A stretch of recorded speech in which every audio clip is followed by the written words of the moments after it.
Following up on yesterday's discussion on whether James Gunn's Superman is going to be woke, I think so. I mean, just based on what he's saying about the messaging of the film, it really doesn't look good. We've seen James Gunn's history before. I got a bizarre comment this morning saying that you can't judge this based on a film that's not out. See it first. And I said, that's kind of what we're talking about here. We are predicting what this film's going to be out. That's the whole point of the channel. James Gunn is a Hollywood elite, and he has a body of work we can draw from. It's not like it's some random unknown, too.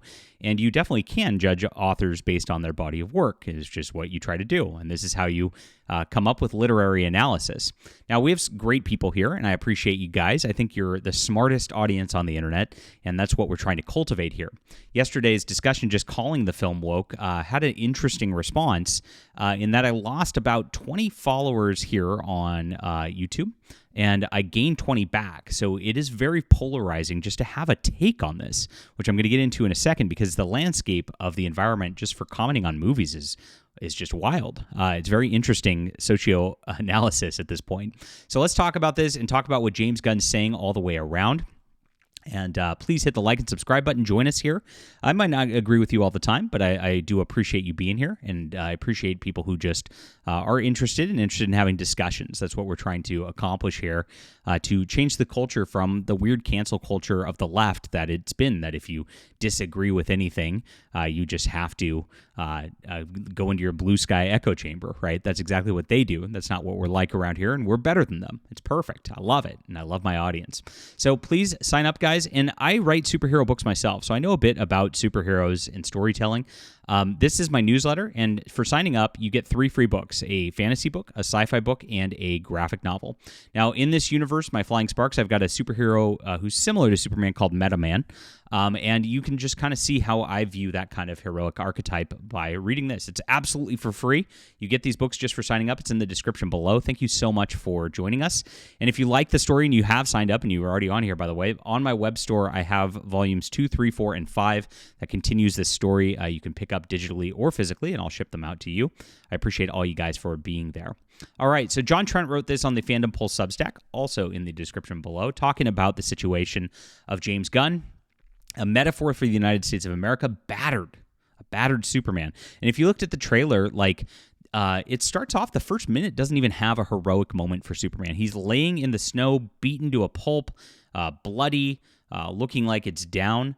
There are a couple heroic moments in the trailer. Of course, everybody's very much dialing in on the one where he rescues the little girl. It does look, that's a beautiful moment, and I think that is what we all wanted out of Superman. And of course, I kind of cynically think that James Gunn focused on the crypto moment, putting in the dog, because it makes it difficult, psychologically, because a trailer is a psychological manipulation. Psychologically, to criticize something of a cute dog pulling Superman home just doesn't feel good, right?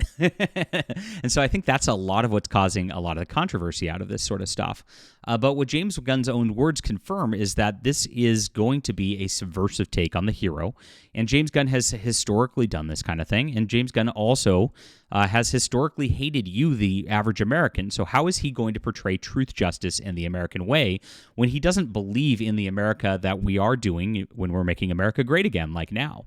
It's not going to work out very well, and the future bodes very, very ill. I've got a lot to say on this topic because this is my wheelhouse as a heroic comic book writer. As I've said, this is I've been waiting to have these discussions, and we're going to do a lot of it over the weekend, so definitely stay tuned here. Now, like I said, got a lot of flack for it, but also got a lot of agreements on it. It is very polarizing right now. And what I said on X yesterday because of this was a lot of people have gotten to the point where they panic if someone challenges their view on something as silly as a Superman movie. And I've seen a lot of content creators have gotten boring by waiting to see what the safe take is and then providing milquetoast responses. Do you agree? This got some responses on it as well. And I was looking at some content creators yesterday, watching their takes on Superman after I delivered mine. I don't wait. I don't just go out there and go, okay, what is the what is the temperature on this, I'm going to give that take. I do quite the opposite of that over here, but I saw other people who clearly waited to see what people's reactions were first and then kind of gave that same reaction. I find that pretty lame, personally. So let me know what you think on that. Would you rather get your confirmation bias, or would you rather somebody just give their honest take up front, and even if it doesn't agree with you? Love to hear from you in the comments about that. That's an interesting socio topic, like I said, on this deal. But here's what James Gunn said on this. He compared battered Superman to the United States of America. So this is what he says: a trailer Q&A after they were given a preview of the trailer. Gunn stated, "We do have a battered Superman in the beginning. That is our country." And so this is a statement right now. Ironically, it tells on himself, and a lot of you guys are going to go, well, yeah, we are battered after Joe Biden and the fake presidency. Did you see the comments yesterday where they admitted that Joe Biden in the mainstream media has been senile since 2020, as an aside? That's crazy. We do definitely have a battered country because of that. James Gunn's not saying this, though. He is a Hollywood woke-tard who really thinks that we are, quote, battered because of the white supremacist Nazi Trump-tards who are breaking us apart. I mean, they've really got themselves into this weird mental space that even though Trump had zero power over the last 4 years, they were running rampant with their own agenda, and that did literally just tear the country apart, their agenda. They're blaming it on us. And so this is where it's at, and he's trying to move himself to the middle, and he's trying to couch this as a, quote, centrist, and he's not. He has never been a centrist. He is a Hollywood elite. We've got all the receipts, and we're going to get into it. He's lying in order to try to rebrand himself and rebrand Hollywood. And a lot of what they're doing right now is a cynical rebranding. They are not toning back the woke in these companies. We've exposed people from inside the companies who have given us whistleblower information in Hollywood studios that they're not thinking that the woke message is going to be something gone, but they know that what happens is when you take a Star Wars movie and you turn it into a black disabled lesbian, and you throw that in people's faces, and then you advertise the movie as black disabled lesbians in space to begin with, they know that creates a backlash right away. So what they're doing is they are embedding it in the movie. They're putting it into the background again. They're dialing it back, but the messaging is still there. It's just meant to manipulate you. And what they believe is that the people who are opposing wokeness right now will eventually accede to it and die off, or eventually get that slow burn like a frog in a slow boiling pot. And that's what they're trying to do now. It's not that they've removed it; they've just changed their tactics and gotten smarter. And this is what James Gunn is doing right here. He says, "I believe in the goodness of human beings.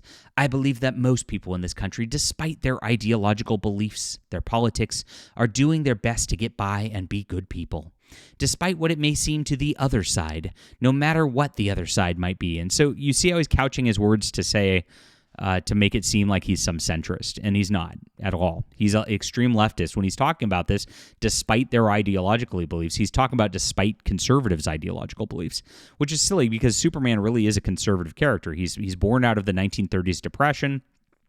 He's an alien from space. If I actually just read his early issues in Action Comics. They just re-released it in a book called DC's Finest, the first superhero. And I read the first 25 issues of Action Comics, and he's anti-war. He's anti-government corruption. Superman, he's mad about people drunk driving in traffic, and he will go out in the middle of traffic and just toss cars over a bridge. I'm dead serious, because he I'm done with this. And so he's very much an individualist who is fighting against the system. And that is a very inherently conservative concept, which of course is not what he's portrayed as today, and this is not what he's going to be portrayed as in the James Gunn movie either. It's going to be about identity and immigrant children. Watch. This movie is about that. It's about basic kindness of human beings, and it can be seen as uncool or under siege by some of the darker voices and some of the louder voices. So this is what he says. Obviously uncool and under siege by darker voices. Obviously he's talking about commentary on YouTube like this. And of course, thank you, James Gunn. Maybe he watches our channel. We are the dark voice. And so this is what he's trying to couch this movie as. And so it tells me that this is a woke nonsense movie. And again, going back to just his tweets in the past, he's very just anti-Trump. I will give $100,000 to Trump's favorite charity if he will step on an accurate scale with an impartial medical professional. So he's attacking Trump's health in 2018, right? Nothing to do with fat shaming. He's anti-fat shaming. It has to do with a contentious pattern of fabricating facts by Trump and his administration. So you see where he's coming from. He's not a centrist. He's a liar. As he keeps going through this, I'd much rather have that elephant be leading our democracy into ruin, because at least he would be adorbs while doing it. Oh, geez. In my years on social networking, I've never spoken out politically, he said in 2017, the first year of Trump's presidency. But we're in a national crisis with an incompetent president forging a full-blown attack on facts and journalism in the style of Hitler and Putin. And I'm okay with losing fans with my choice to speak out. So this is James Gunn, guys. You keep going down. Transcription of Trump with anyone he's appointed to anything. Do you know anything about the position? Are you on my dick? You're in. I mean, it's just like, this is who he is. This is who James Gunn absolutely is. And let's not forget, Hollywood completely whitewashed his weird tweets that they pretended were like didn't matter, and he posted all the time. The Expendables was manly. F the shit out of some little, next to me. Boys are back in town. Weird gay pedo post. Prepubescent girls touch themselves. Laughter is the best medicine. That's why I laugh at people with AIDS. I like it when little boys touch me in my silly place. This is the type of, it's just jokes, bro. But I've never posted anything like that in my life. I mean, my gosh.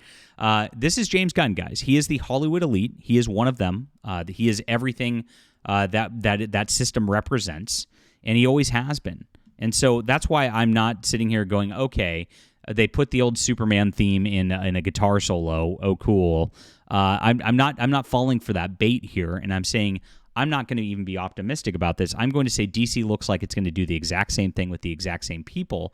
And as much as they're trying to brand the marketing as something different, I'm going to take the pessimistic choice, not the optimistic choice, in saying that just based on these people's patterns in and pattern recognition, that they are not likely to be doing Superman honor or doing Superman something that's going to be good. It might be a mediocre film with some wokeism in the background, and that's the best we're probably going to get out of James Gunn, in my opinion, based on what he's saying here. And I don't think the battered Superman idea is a good one whatsoever. Elements of Game of Thrones, not a fascistic power fantasy.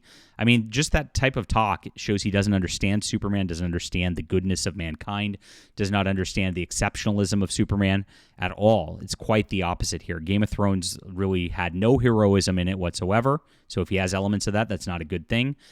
Calling Superman a fascistic power fantasy is insane by itself. And calling the United States of America battered and trying to make this kind of a metaphor against Trump immediately, not a good sign. All right, leave a comment down below with what you think about this. Hit the like and subscribe button. And of course, please sign up for my newsletter. I have got a real great heroic story. If you like superheroes, again, I'm coming from this from a writing perspective where I understand this stuff. Go check this out. It's in the description below for free. Really appreciate connecting with you guys too. And definitely, if you're on my email list when we send stuff out, drop me a line. I'd love to hear from you. We'll be back soon.